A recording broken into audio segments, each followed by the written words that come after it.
Bismillahirrahmanirrahim. Assalamu alaikum, dear brothers and sisters. It's wonderful to have you here today. We have scheduled a session on the idea of jihad, and I think I just need to talk a little bit about why that's been done. As you know, that Understanding Islam UK is a charity. We're based in Manchester. We offer education sessions.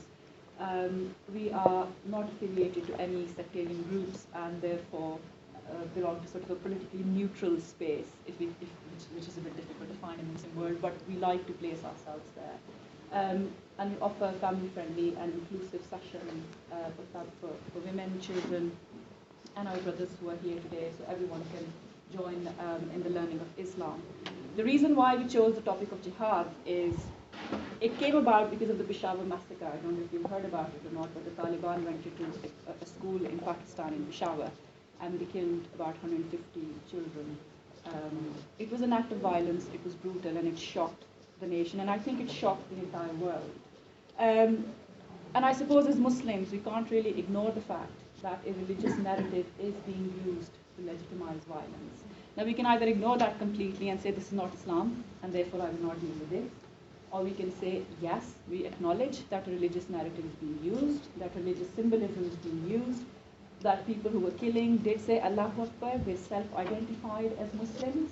So something has gone wrong. What is that narrative that they've adopted that justifies those acts of terror? Which brings into limelight the idea of jihad, particularly sort of the expansionary jihad and the implementation of the Sharia. And this is something we often read in papers as well.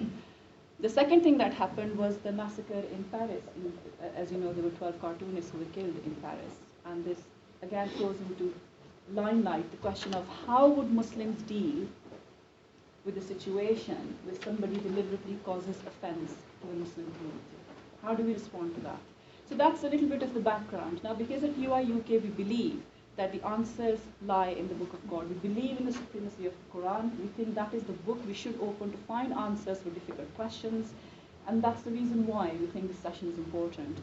And why we've asked Dr. Rahim today to travel all the way from Glasgow, which we appreciate very much, thank you, Jazakallah, to talk about the idea of jihad in Islam. A little bit about Dr. Rahim's background. He's got a PhD in organizational analysis. He's currently a lecturer at Glasgow University that you're teaching at, and also pursuing a second PhD looking at different methods of interpretation of the Quran, and particularly the methods adopted by Mufassirin. So he has got fantastic knowledge of the Quran, and we welcome him today, and we're really grateful that he's taken out the time to talk about this quite a sensitive topic, which deserves our attention and understanding. Okay. In terms of the schedule itself, I think there's an audience discussion, quite an open forum. We will then have Maghrib prayer at 10 to 5, followed by a lecture by Dr. Rahim on the idea of jihad. We will then have a refreshment break, roughly at 10 to 6. We will try to stick to time. And then final remarks and question and answer session starting at 6:15. Okay?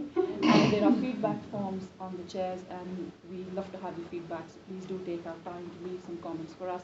There are some spare pens as well on the table if you need to borrow them. Thank you very much. Over to you, Dr. Thank you.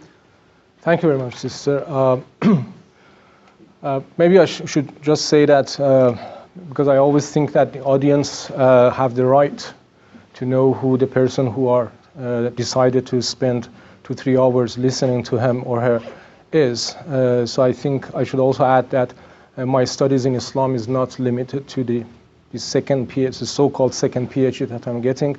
I've been studying Islam for the last 30 years with a number of scholars, and I'm still studying it.